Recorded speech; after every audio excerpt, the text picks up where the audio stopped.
The Georgia Bulldogs have a very interesting matchup coming up against the Kentucky Wildcats. And today we're going to talk about that. We're going to preview what to kind of expect from this game. We're going to talk about some guys that have to step up. Because although this Kentucky game should be a winnable game for Georgia, the following week you have arguably the most important matchup for Georgia early on this season. You're going to essentially get Alabama next week, and then a couple weeks even further down the line, you get Texas. So Georgia has some big games coming up here, but they're winnable games, right? Georgia this year is an absolutely incredible team, but they are going to have to get healthy as well. And they got to stop getting in legal trouble because there's a cornerback that was apparently arrested last night. We'll talk about that as well a little bit later on. But let's get right into the injury report because that's the first thing that I think is going to be pivotal for Georgia. We got an update that Roderick Robinson, the running back, is out and he won't be playing against Kentucky. And what's interesting about Georgia's running back situation is they have two really, really good running backs at the top. Now, last week, Nate Frazier did end up actually getting hurt, right? So that's something to just kind of keep an eye on. Kirby Smart did give the update that he should be back. In fact, he could have even played last week if they wanted to, but they decided since it was a blowout, they ended up just kind of holding him out. So Nate Frazier should be good to go. But then you also got Trevor Etienne. So although Roderick Robinson is out, he does add another element. I think Georgia is still okay when it comes to their running backs. Mikael Williams is doubtful for this game coming up here, and that one kind of sucks because, although Mikael Williams, not having him against Kentucky isn't the end of the world. At the end of the day, Georgia's probably going to end up winning that game. But the thing is, you want Mikael Williams to be comfortable, right? He only played a couple of snaps in that first game of the season, and he hasn't played since. And Mikael Williams is going to be a key part of the Georgia Bulldogs as we go forward, especially against a team like Alabama that not only do they have good offensive linemen, but Alabama also wants to throw the football. They want to run the football, and they're a pro team. They're not, they're not Tennessee Tech. Let's just call it what it is.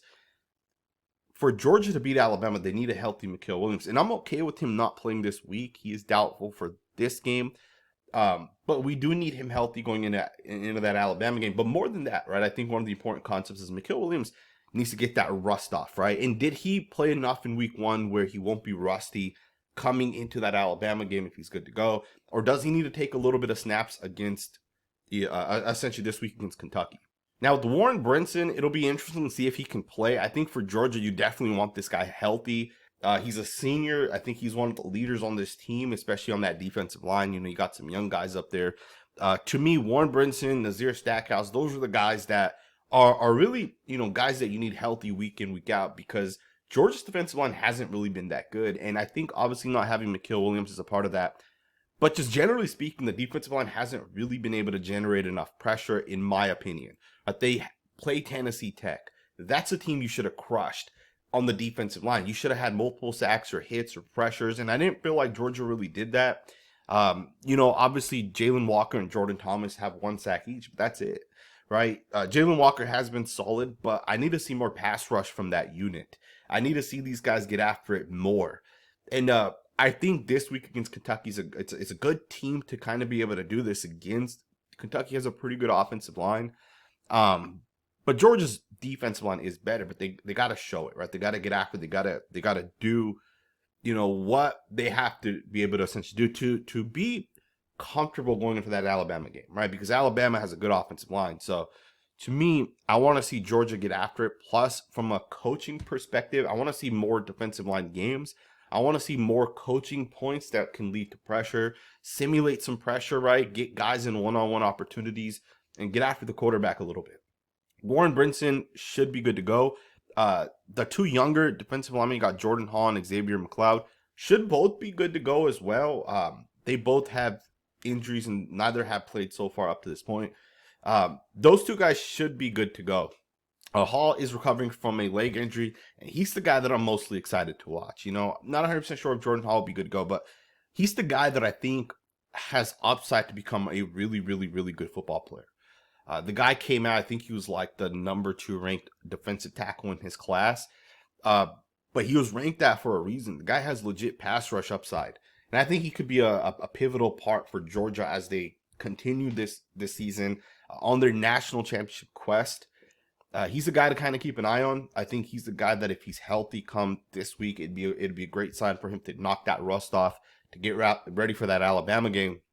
But another thing I want to see from Georgia on the offensive line is I want to see a little bit more consistency. Not saying that there was pressure and these guys weren't legit or anything like that. You know, a guy like Ernest Green to me has shown me that he's an elite pass blocker, right? The guy's been incredible from a technique standpoint. He's been able to anchor down. He's been able to keep Carson Beck clean.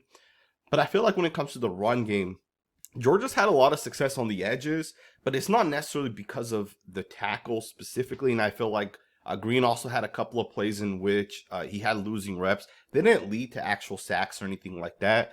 But I just want to see a little bit more from the redshirt sophomore. You know, if Green comes out this year, from what I'm hearing from some of these NFL scouts, the guy might actually end up being one of the top 3 or 4 offensive tackles to come out. Now, I've watched his tape. I don't know if I would 100% agree he should come out this year. I think for him, the best thing he can do is just, continue to put together good tape, continue to improve some of the things that people want this guy to improve in, and then, kind of make that decision at the end of the year if he wants to come out or not. But Ernest Green has looked solid in pass pro. I want to see him take that step in his run blocking as well. And Georgia hasn't had issues running the football as well, at all. Trevor Etienne just this past week had 5 carries for 78 yards. That's incredible, right? And he had that one really, really nice run as well. Etienne was really, really, really solid against Tennessee Tech, as was Carson Beck. I think Beck played a lot better this past week than he did against Clemson. Although, in that Clemson game, in week 1, in the first half of that Clemson game, Beck wasn't great, but in the second half, the guy dominated, right? He was making plays, he was extending plays, he was creating with his legs. Beck last week was 18 of 25, 242 yards and 5 touchdowns. So the guy was very, very, very solid. Another guy that I want to see take that next step is going to be wide receiver Arian Smith. 5th-year player. The guy has to show more, in my opinion. Right, the guy has been solid in the past. He's been a consistent, he's done his job. He's shown us that he can make plays. But, with Brock Bowers and Ladd McConkey leaving this past season, I felt like guys like Arian Smith should have been able to step up and show us more. Especially considering that Carson Beck was now going into his 2nd year as the guy for Georgia, right? He was going into a year where this guy wants to be one of the top 2 or 3 quarterbacks taken. He's a Heisman watch. I felt like the playmakers need to be a little bit better for Georgia. And I think they will still step up, right? Still a very, very early part of the season. To me, I think Georgia beats the Kentucky Wildcats. Kentucky does have one really, really good defensive tackle, and I think it's Keon Walker. Very, very solid defensive tackle. He's big, he's strong, he's physical, but he's a quick mover as well. Kind of reminds me of Jordan Davis. Davis obviously went to the NFL like 2 years ago. He kind of reminds me of Jordan Davis a little bit. Jordan Davis was really, really, really large as a human being. Walker's kind of that as well, but I think the big difference between Davis and Walker is Walker's actually quick, right? I shouldn't say he is quick. That's implying Davis is not quick. He's a lot quicker than where Davis was while he was with Georgia Bulldogs. To me, Walker's going to be a real test for the interior offensive lineman. And the guy that I'm really excited to watch is going to be Tate Ratledge, going up against Walker. I think that's the matchup to kind of keep an eye on. Ratledge could be a 1st-round pick, right? He'll definitely be one of the top guards taken. Guards aren't generally ranked that high. Maybe he'll be like a top 3-round guy. But Ratledge is a phenomenal guard, right? Absolutely incredible. Had a great 2 weeks. I think he's actually also ranked as the highest graded offensive lineman by Pro Football Focus for Georgia. But he's a guy that I think's been solid, right? He's a guy that I think for Georgia, you want to continue to run the football behind him. And I want to see him go up against Walker. That's one of those matchups that you want to kind of keep an eye on. Walker's also the type of guy that can wreck an offensive line, right? So keep an eye on him. Overall, I think Georgia wins this game. I don't think it's going to be quite that close, right? I think this game goes in the favor of Georgia. Now, we had some other players on the defensive side that I think have been solid that I want to just see. Just keep taking the next steps. Just keep getting a little bit better and better and better. Defensive tackle Christian Miller has been very solid, but he hasn't had the opportunities that I feel like he should get, right? I think you got to make Christian Miller an every down player. Let this guy pass rush as well, right? Let him play 3rd downs. Let this guy get after the quarterback, and let's see what this guy can do. I think Christian Miller has some upside. Jalen Walker has been solid, but I want to see him take that next step and be consistent as well.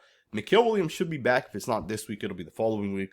But I want to see that defensive line get better. I want to see Malachi Starks and KJ Bolden, the freshman. I want to see these two guys together on the field more because Bolden has been incredible. In fact, there's an ESPN ranking that is done every single week, and essentially they rank the top 10 true freshmen in college football. And Georgia had two of these guys, right? They had two true freshmen that were essentially ranked. One of them was KJ Bolden. Of course, the other is going to be running back Nate Frazier. To me, it's crazy, man. So ESPN ranked two Georgia freshmen in running back Nate Frazier and safety KJ Bolden among the best true freshmen in the country. No other college football team has multiple players on the list. That's incredible, man. But what's interesting about KJ Bolden is I don't think